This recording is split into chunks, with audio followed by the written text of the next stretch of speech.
welcome again to another episode of Financial Freeway, and once again, you're in the coffee cup holder.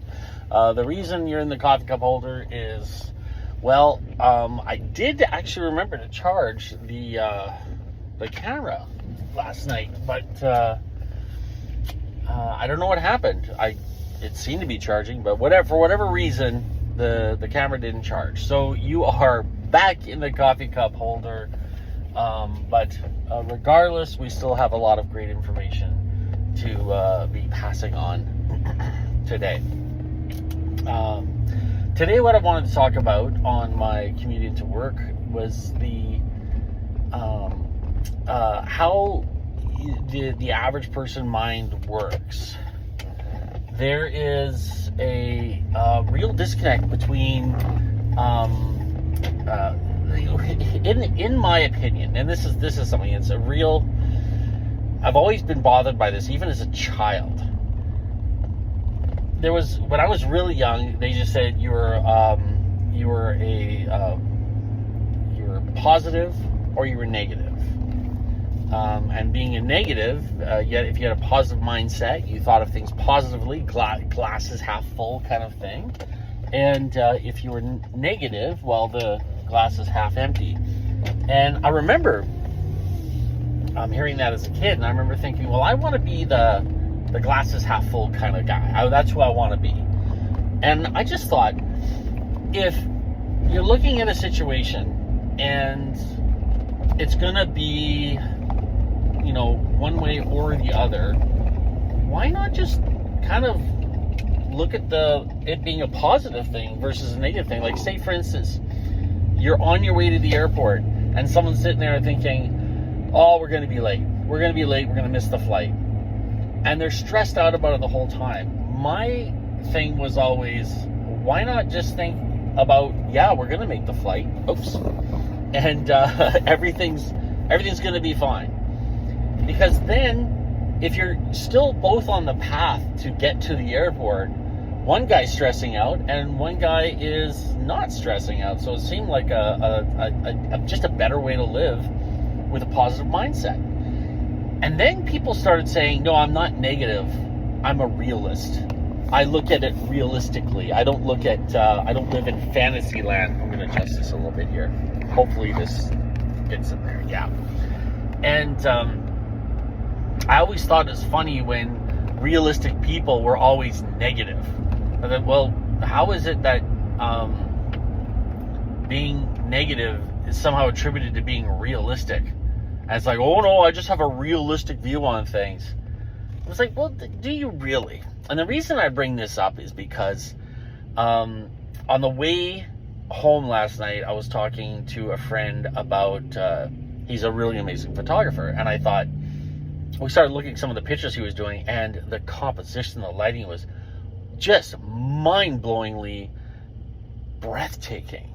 And I said, well, I know I would like to have one of these photos in my house. And I started thinking, if I want it, then I'm sure other people would want it. Have you thought about selling it? And then within a few minutes, we came up with an idea, a way to market and sell these things online that would cost him nothing, but gave him the potential to make some money. And then by the time we were done our conversation, we realized that the money he could make from selling his photos, and these are photos that are worthy of being sold to coffee shops, dare I say even art galleries. But I said I could easily see a home decor store picking these up and taking them nationwide, because I know people would love to see this kind of stuff on their walls. And then he told me about another thing he does where he creates these Christmas trees out of driftwood. And I thought, well, that's pretty cool. And he showed me some of the work he did there, and I said, those could sell as well. So within the span of like 30 minutes, we came up with two really great business ideas. And as we were walking out, he says, how do you do that? How does your mind do that? And it's funny because I look at it and I go, I don't understand how other people's minds don't do that. I don't know how they look at something and don't extrapolate to figure out how this could be an actual viable source of income, or even something that you could even call a career. I don't understand how people don't do that. And it's one of those things that most people don't. Most people, and I say the average person, because we were talking about how many people actually start a business venture like that. How many people actually go through the process of actually considering starting a business, doing something they love, taking their hobby, taking their passion, and transforming it into something that could actually bring, wealth and abundance to somebody. And most people don't even think that far, because most people, and I explained it why, is because most people think you make money three ways. You are either born into money, you win the lottery, or you work really hard at work and you slowly climb the corporate ladder. Those are the only three ways that most people believe that there is to make money. And what I was trying to say, what I always try to tell people is, there are so many ways to make money. And what frustrates me is the fact that there are people out there who refuse to believe that there is the opportunity, the ability to actually do just about anything. And in today's day and age, this is the crazy thing. In today's day and age, we have so much. Let me just adjust you again here. Yeah, you're welcome for the better view there. There is so much opportunity and ability to take anything and figure out a way to turn it into a profit. This came to my realization when I was hearing about people who are playing video games, filming themselves playing video games, recording their screen, and uploading it onto YouTube and making millions of dollars. Not just a couple of bucks or enough to, to provide for a family, but millions of dollars. I thought, how crazy is it that we live in a world today where somebody playing what was a distraction, was an entertainment, playing a game, could make them millions? Or how about that young guy who is simply just opening toys and playing with them on YouTube again? And he's making millions of dollars, and didn't even think he was 10 years old at the time. So when I start hearing things like that, I think anything is possible. There is no reason why you can't be out there making money doing what you love. And I mean, it could be anything. One guy made money, again, on social media, learning how to play the guitar. He picked up a guitar and he filmed himself every day learning to play the guitar. That's it. He didn't do anything special. He came to the stage with no tools, no skills, and he learned them as he went, and he made money doing that.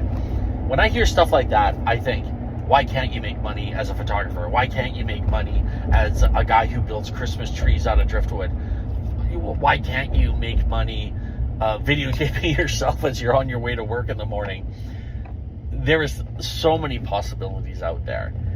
The idea that there's only 3 or 4 ways to get to that path of wealth and abundance is wrong. It's just wrong.